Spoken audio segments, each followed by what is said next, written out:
যদিও এই ভালোবাসা আসলে টাকা দিয়ে পাওয়া যায় না। এগুলো আমার সেই শখের টাইগার মুরগির বাচ্চাগুলো, যেগুলোর বয়স 1 মাস পার হয়ে এখন প্রায় 40-42 দিন হবে এরকম এগুলোর বয়স। মাশাআল্লাহ, দেখতেই পাচ্ছেন মুরগির বাচ্চাগুলো। আসলে সব মুরগির ভিতরেই এই গ্রেড বি গ্রেডের বাচ্চা আছে, কারণ টাইগার মুরগি হলেই যে সব এ গ্রেডের বাচ্চা তা না। এখানে বেশ কিছু এ গ্রেডের আছে, আবার কিছু বি গ্রেডের, আবার কিছু ক্রস যেগুলো দেখতে পাচ্ছেন যেগুলো হলো ক্রস, মানে টাইগার মুরগির সাথে আপনার দেশি যে মোরগ সেটার সাথে ক্রস দেওয়া। ওরা আসলে খাবার পেলে খুব খুশি। আমরা ভাতের সাথে কিছু ভুসি মিক্স করে দিই, কিন্তু আজকের মনে হয় ভুসি খুবই কম দেওয়া হয়েছে, ভাতের পরিমাণটাই বেশি, যা বুঝতে পারলাম। ওদের আগের যে ব্যাচটা সেগুলো হলো নিচে, আপনাদেরকে একটু দেখাবো। সেগুলো নিচে আছে, দেখেন এই যে এগুলো মাশাআল্লাহ বড় হয়ে গেছে আলহামদুলিল্লাহ। এগুলো হয়তো আপনার আর 1-2 মাস গেলে ডিম পাড়ার উপযোগী হয়ে যাবে। এগুলোর ভিতরে আসলে কিছু এ গ্রেডের মুরগি আছে, আবার কিছু বি গ্রেডের মালও আছে। সব মালই এক সমান হয় না। তার মানে হলো যে দেখেন কিছুগুলোর গ্রোথ অনেক বেড়ে যায় তাড়াতাড়ি, আবার কিছুগুলোর গ্রোথ একদমই মানে ঝিমে লেগে থাকে, মানে খুব একটা বাড়ে না এইরকম কি। আর যাই হোক, এগুলো আমার সেই টাইগার মুরগি বাচ্চা। এখানে যে সাদাগুলো আছে, যেহেতু ওদের আমার প্যারেন্টসের যে মোরগটা সেটা আসলে আপনার সাদা, যার জন্য সাদাগুলো বের হয়েছে বেশি।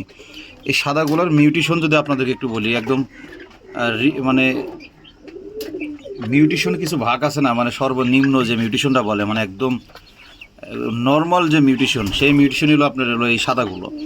আপনাদেরকে আজকে বুঝিয়ে বলি, কারণ এই সাদা মুরগিগুলো কিন্তু বেশি একটা রোগ বালাই হলে যে একটু ওষুধ খাওয়ালে যে ঠিক হবে, খুব একটা বেশি ঠিক হয় না। এগুলো আসলে জন্মের পর থেকে একদম কীরকম মানে ঝুম লেগে থাকে। দেখেন এখনও বেঁচে আছে আলহামদুলিল্লাহ, খাওয়ান দাওয়ান ঠিক আছে, কিন্তু আমার কথা যে এগুলো আসলে বেঁচে থাকার সম্ভাবনা খুব রেয়ার। আসলে এই সাদাগুলো আসলে যেগুলো বাঁচবে সেগুলো আসলে আলহামদুলিল্লাহ পরবর্তীতে আর মনে করেন যে রোগ বালাই, ওদের যে একটা রোগ বালাই ধক্কলটা, সেটা আসলে আলহামদুলিল্লাহ সেগুলো আমরা পার করে আসছি।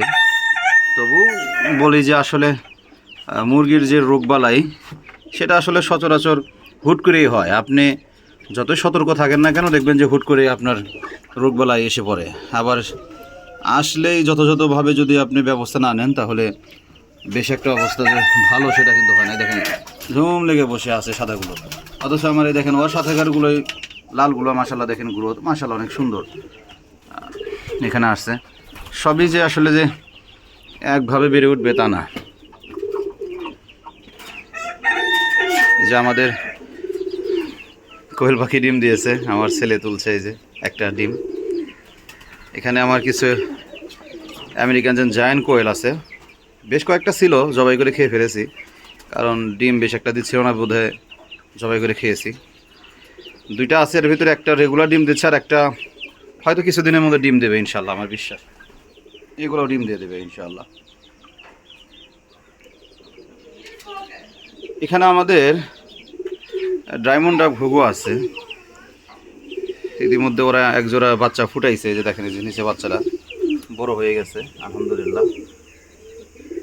এটা হলো আপনার প্রথম বাচ্চা দিয়েছিল, সেটা থেকে বড় হয়েছে, প্রথম জোড়াটা বাচ্চা বড় হয়ে গেছে আলহামদুলিল্লাহ। আবার নতুন করে ডিম দিয়ে বসেছে, ওই যে দেখেন ডিম দিয়ে বসেছে এই যে। আর এখানে আর একটা জিনিস আপনাদেরকে দেখাই, এটা হলো আমাদের 3 নম্বর ব্যাচের টাইগার মুরগির বাচ্চা। এখানেও এ গ্রেড বি গ্রেড যে সি গ্রেড হয় এরকম বাচ্চা আছে, অনেকগুলো ছিল, সেগুলো বিক্রি করে দিয়েছি আমরা। এ গ্রেডের মাত্র 2 পিস, অনেকগুলো বাচ্চা ছিল এ গ্রেডের, তার ভিতর থেকে আমরা সাদা 2 পিস বাচ্চা আমরা সংগ্রহ করে রেখেছি। কারণ এইখানে একটা মেয়ে একটা ছেলে যত সম্ভব হবে। ওদের দেখেন আসলে মাশাল্লাহ, দেখেন অল্প বয়সেই ওদের গ্রোথটা দেখেন মাশাল্লাহ অনেক সুন্দর হয়েছে। আশা করি ওদের ঠিকভাবে খাবার টাবার দিলে ওরা অতি শীঘ্রই দেখবেন যে ওদের গ্রোথ বেড়ে উঠবে এবং অতি শীঘ্রই মানে একদম ওদের যে ফেদারগুলো আছে একদম দেখেন যে চিকচিক করে উঠে পড়ছে। তোমরা কি চাও, খাবার খাইবা? ওদেরকে একটু আমরা খাবার দেবো। দেখেন এই যে খুব মিশুক, মাশাল্লাহ মাশাল্লাহ। অরিজিনাল আসলে যে কোনো জিনিস লালন পালন করলেই ভালো লাগে। আমরা কিন্তু আসলে অরিজিনাল টাইগার মুরগি আমাদের কাছে আছে প্যারেন্টস, এর ভেতর থেকে কিছু কিছু মুরগির বাচ্চা আসলে দেখা গেছে যে নর্মাল হয়ে বের হয়, সেগুলো আসলে ঠিকভাবে পাললেও গ্রোথটা কিন্তু ঠিকভাবে বেড়ে ওঠে না, যার জন্য আমরা যেগুলা বি গ্রেড সি গ্রেড এগুলো আমরা বিক্রি করে দিই, এ গ্রেডেরগুলোও বিক্রি করি। এখন কিছু কিছু আমাদের খামারে রেখেছি যেগুলো লালন পালন করার জন্য, যেমন এখানে দুইটা আছে, ওখানে বেশ কিছুটা আছে, আপনাদের দেখাইলাম। আর কিছু নর আছে অনেকগুলো। ধরো এই যে ফিট নাও, ফিট খাবে নাকি? দেখো এই যে ফিট ফিট। ওদের সেখানে অভ্যস্ত করতে হবে, অভ্যাস না করালে ওদের ভয় ভাঙবে না। এই ফিট খাওয়াইলে ও খুব দ্রুত বেড়ে ওঠে। আসলে আমরা ফিট আবার বেশি আবার খাওয়াবো, 1 মাস পর্যন্ত ফিট খাবো, তারপরে আবার ন্যাচারাল যে খাবারগুলো সেগুলো খাবো, যেমন ভাত, ভুসি, এগুলো খাওয়ানোর চেষ্টা করবো। নাও নাও নাও, এই যে খাওয়া শুরু করবো। দেখেন এই যে নাও নাও নাও না কেন? হুম হুম হুম থাক, এখন আর ডিস্টার্ব করতে চাই না, ওরা ওদের মতন থাক, ওদেরকে রেখে যাই। আমাদের বেশ কিছু দেশি কবুতর আছে। আমরা মুরগির ঘরের ভিতরে এক সাইডে আমরা এই যে দেশি কবুতরের ঘরটা দিয়েছি এক সাইড করে, কিন্তু দুর্ভাগ্যের বিষয় যে এখানে মুরগি এমনভাবে ডিস্টার্ব করা শুরু করেছে যে মুরগি আসলে মুরগির জায়গায় ডিম না পেরে ওরা আসলে খোপের ভিতরে যে ডিম পাড়া শুরু করছে, এবং পাশাপাশি আমার মুরগি মানে কবুতরের ডিমগুলো যে অনেকগুলো ভেঙে ফেলেছে, এবং পাশাপাশি 2টা বাচ্চা একদম মেরে ফেলেছে। গতকালকেও একটা কবুতরকে দেখে একদম আহত করে ফেলেছে, মাথায় ঠোক দিয়ে একদম মজক বাইর করার অবস্থা করে ফেলেছে। এখানে ডিম নাই, এখানে ডিম দিয়ে বসছে, দেখতে পাচ্ছেন অনেকগুলো ডিম দিয়েছে মাশাআল্লাহ, আবার ডিম বাচ্চাও ফুটেছে ডিম থেকে। উপরে আসলে অনেকগুলো, এখানে মনে হয় 2টা বাচ্চা ফুটাইছে মাশাআল্লাহ, দেখতে পাচ্ছেন এখানে 2টা বাচ্চা বের হয়েছে, এখানে একটা বের হয়েছে। এখানে এই যে বলছিলাম যে আহত করছে, দেখেন এই বাচ্চারা ঠুকা একদম মাথা নষ্ট করে ফেলাইছে মাশাআল্লাহ।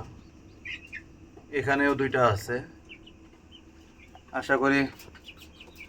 ও মাই গড, দেখেন এই যে আপনাদেরকে বলছিলাম, দেখেন এই যে মুরগি উপরে ডিম পেড়ে রেখে গেছে, দেশি মুরগি, দেশি মুরগি উপরে ডিম পাড়ছে, দেখেন দেখছেন?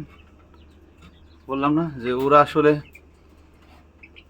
অনেক ডিস্টার্ব করতেছে। এইখানে ঘরটা আমরা অতি শীঘ্রই আমরা এখান থেকে বের করে অন্য জায়গায় নিয়ে যাব, কারণ এই জায়গায় ঘর রাখলে ওদের আসলে বাচ্চা কাচ্চা ঠিক মতন বড় হতে দিচ্ছে না। এই যে দেশি মুরগির ডিম,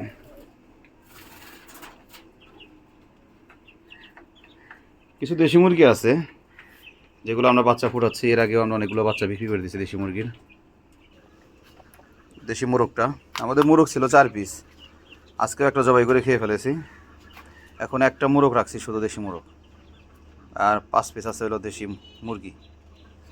আর এই ঘরে হলো আমাদের ওই যে বললাম যে আপনাদের যে প্যারেন্টসগুলো 4 পিস আছে, 3 পিস মেয়ে 1 পিস ছেলে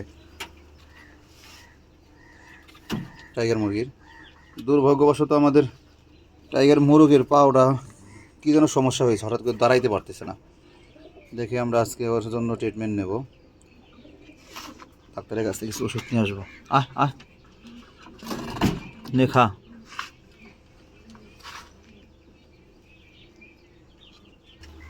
ও খালি বাইরে আসার চিন্তা ভাবনা।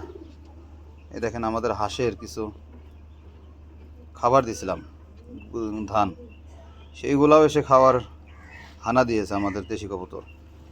এই যে আমাদের কিছু বেলজিয়াম হাঁস আছে, যে হাঁসগুলো আসলে শখের বশত 4 পিস নিয়ে আসছিলাম বাচ্চা। আলহামদুলিল্লাহ 4 পিসই দেখেন যে মাশাআল্লাহ বড় হয়ে গেছে। ওদের জন্য গোসল করার জন্য একটা সুইমিং পুল বানিয়ে দিয়েছি ছোটোখাটো। এই তো বর্তমান আমাদের অবস্থা। ভিডিওটা কেমন লাগলো অবশ্যই জানাবেন। সবাই ভালো থাকবেন, অনেকদিন পর যেহেতু একটা ভিডিও। সুস্থ থাকবেন। আসসালামু আলাইকুম।